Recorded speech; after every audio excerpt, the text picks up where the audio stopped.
All right, happy Friday, everyone. I'm Rose Poncunis. You get the spooky Friday version of my voice today, thanks to my kids. I am founder and CEO of Sudozi. We work with strategic finance teams. Today, I am very excited to have Landon Cortenbach with us.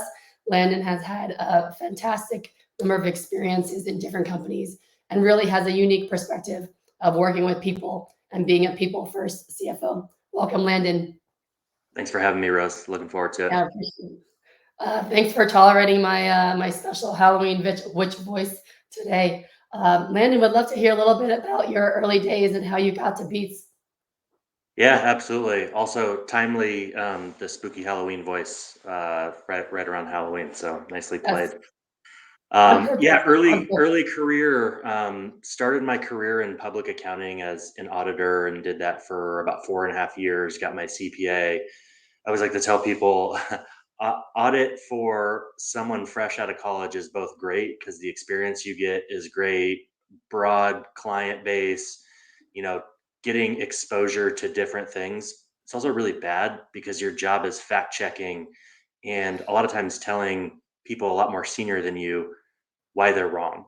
And I found like that was one of the biggest lessons learned for me early on was like for me it bred a fair bit of arrogance in that I knew everything.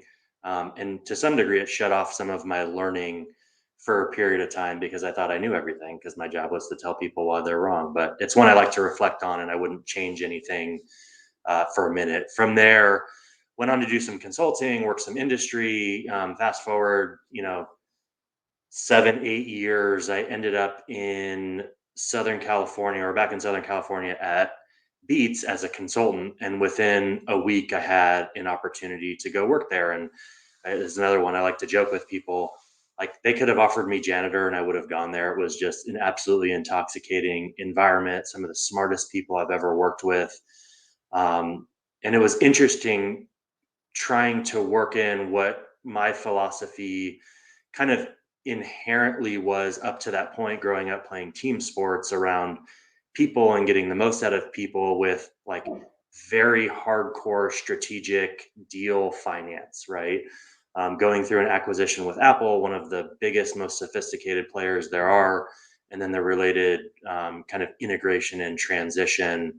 It was just a real test in patience and, kind of pulling everybody together in a way that is good for the broader enterprise, which, post acquisition was all about Apple, right? So it's never easy. Anybody who's been through an acquisition knows that, getting consumed by someone else with a different identity and a different culture is difficult. But man, what great learning experience that was on how to navigate that process, which again inherently has a ton of people involved in it.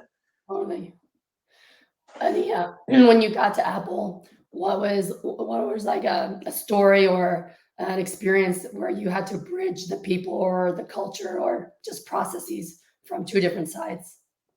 Yeah, I like Apple fascinated me because I think our actual integration was over a 6 week period, which for a $3 billion acquisition is insane. And so, like, we migrated and decommissioned an ERP within a 6 month period.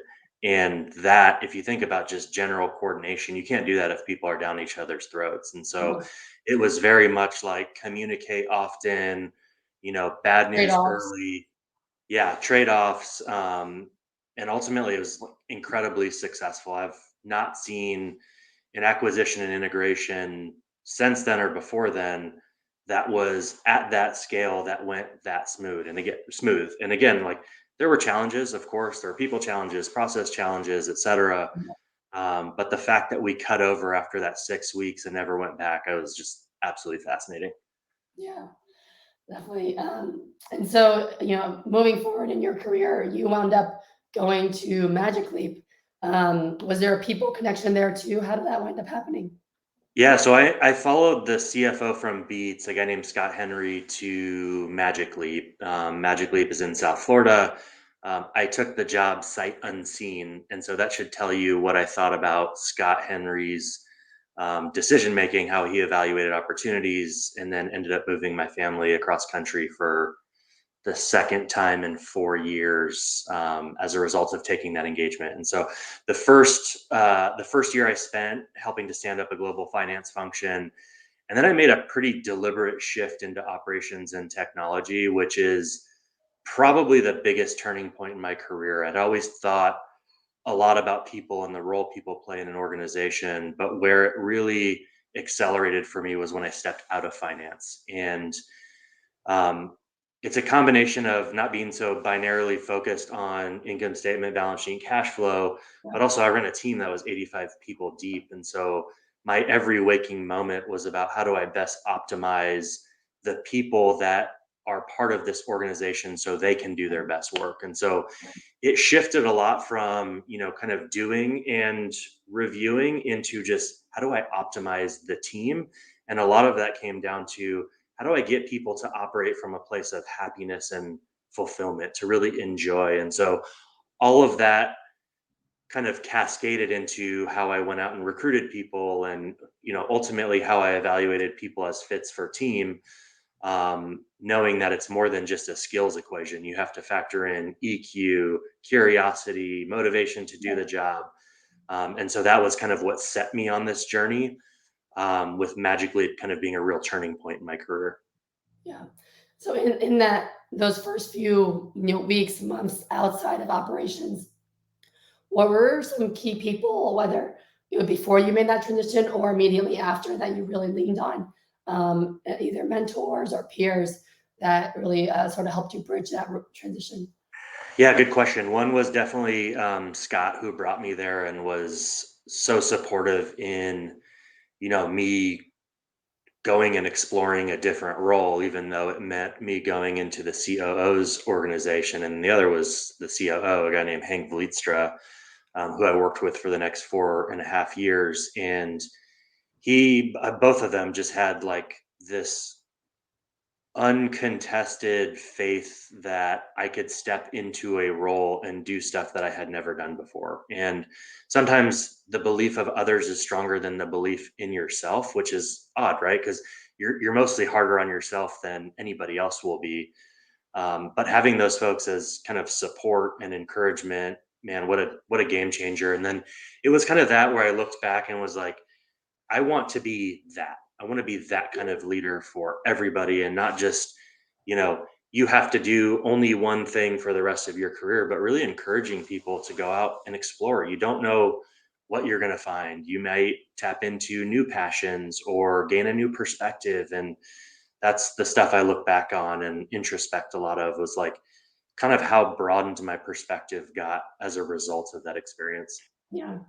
No, I love it. And in a parallel world, went from a finance role at Uber to being a chief of staff within product. And it's really like, it's not just looking at the immediate maximum, it's really like the global maximum of for yourself and for the company and what's the benefit there. And yeah, so awesome. So now you're Yeah. in operations.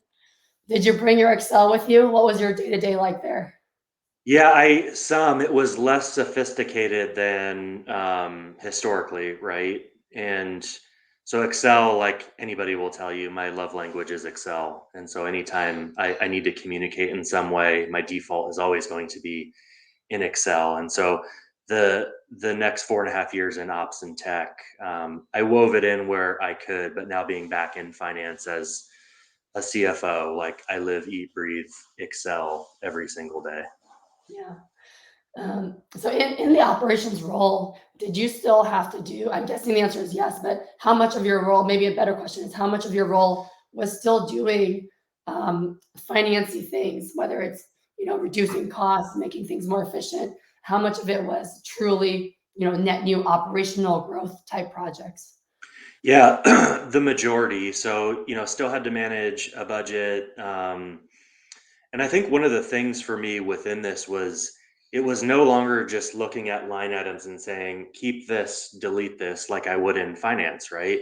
Now it was like really unpacking a couple layers beyond the numbers on like, what are the levers we can pull to drive our throughput up or our quality Right. up? And that Mhm. became more of my focus. And I would say, that has really influenced how I think about the world now, where yes, there's part of finance that is highly binary, debits, credits, income statement, balance sheet, cash flow, but there's also a bunch of things behind the scenes that you can only really understand if you're seeking to understand. And a lot of that is you have to be curious. You have to want to dig into the details and really know how things work and what those levers are. And it's not for everybody, but I can tell you that's probably one of the greatest sources of fulfillment for me is, you know, folks, especially at MSH now, looking to me and going, God, I've never met a finance person that operates the way you do. And I say, well, look, yeah, because I stepped out of finance for a period of You time. And so operated.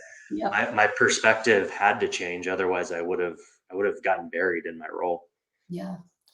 All right. You mentioned MSH. What is MSH? Tell us all about it. And yeah, I'll dive into your role there.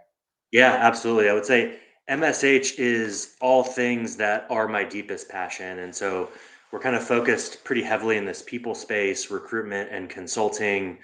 We've also got an incubated SaaS platform going on in the background that we'll start to talk a little bit more about in Q1 of 2023.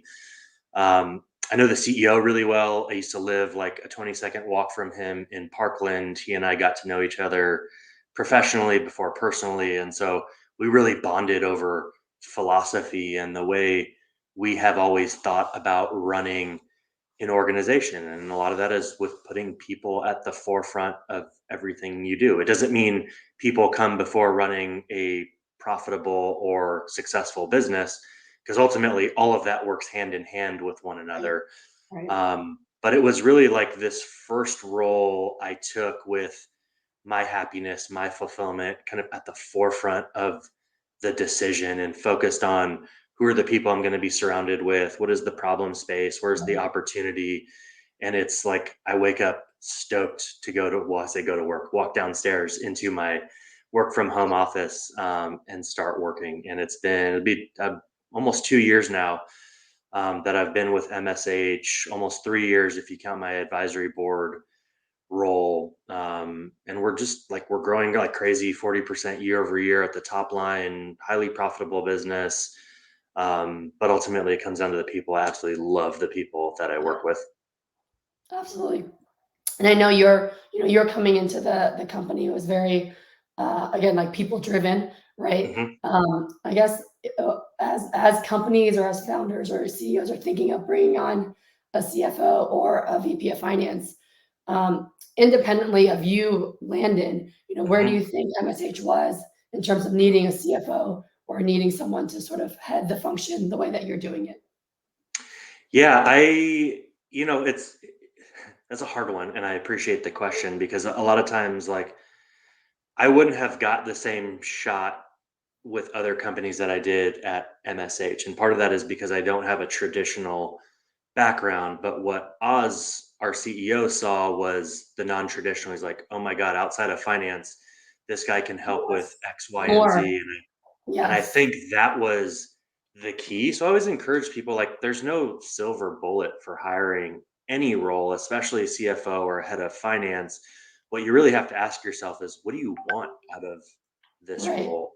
And if more than just finance is what you want or need, you have to adjust your expectations of what you're looking at accordingly. If you need just a true, only ever done finance, also great, then you go out and you source according to that. Yeah. But also say, like, you finance should be a partner. And ultimately, Totally. like, the one thing I'm unrelenting on is find a partner that supports you. Don't don't hire someone who is just a naysayer and a no person from a finance perspective. I worked at plenty of places, where it was very much like the source of bureaucracy. It was kind of this mysterious Wizard of Oz behind the curtain, complex thing that scared people. And I tend to go the opposite way. Like, what is my path into partnering with the organization in a way that demystifies finance? Because at the end of the day, it's just dollars and cents. And so I want to arm Right. people with as much information to understand their business from a financial lens as possible. And I think by doing that, they become, better either Totally. frontline employees or supporting employees across an organization. Like you are the example of a CFO who is a growth minded, company maximizing CFO rather than a cost minimizing CFO. And I That is totally the trend. And there, more and more Landons would be great. Yeah, Um, that would be interesting to see. So I'm excited about the change and the evolving role of the CFO. So I appreciate you saying that. all right, we're wrapping up here in the last minute or two. Any Excel tips, fun facts, things you'd like to share with the audience that we didn't get to chat about today so far? Sure. My Excel tip is probably going to pale in comparison to other Excel masters. Like the index match function is one that I learned, I don't know, 18 months ago. And that was like my, it's like I ate sliced bread for the first time. It completely changed the way I think about um, workbook structure, financial models, etc. So that's probably the big one. If you don't know index match, go find it. It is a great formula. And then, fun fact: my first job, I was a popcorn chef at a kiosk in a mall as my first job for a company named Colonel's Extraordinary Popcorn, and I had to wear this really ridiculous jean hat. And despite that, I still thought I was really cool because we were like down from this escalator, and I would always really relish seeing people, even though I probably should have been embarrassed now that I think back about it. Well, I love the confidence, and I'm sure it was an amazing uniform Oh for yeah, popcorn. most definitely.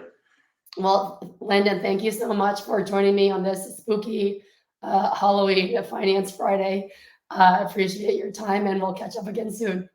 All right, thanks for having me, Rose. All right.